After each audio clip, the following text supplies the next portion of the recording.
কেকাৰকুছি গাঁৱৰ গোটাই উঠিছে গাঁৱত। আমাৰ ঘৰে ঘৰে থাকিব পৰা নাই।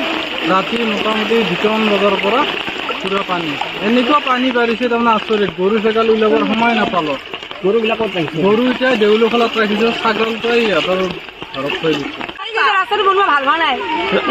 ৰাস্তা ভাঙি গৈছে আৰু কি মানুহৰ কিবা ক্ষতি হৈছে নেকি? মানুহ ক্ষতি মানে ঘৰত গোটেই বুৰি গৈছে, বিচনা পানী সোমাব এতিয়া অলপ বাকী আছে।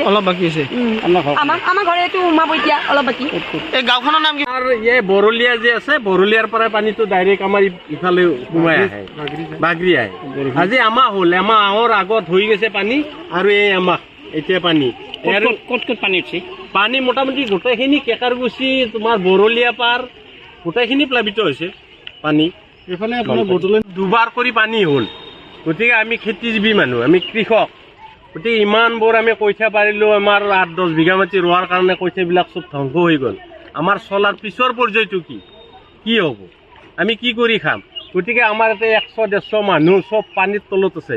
গতিকে কিবা অলপ উপায় দিলে আমি গতিকে এটা হেৰি হ'ম আৰু উপকৃত হ'ম।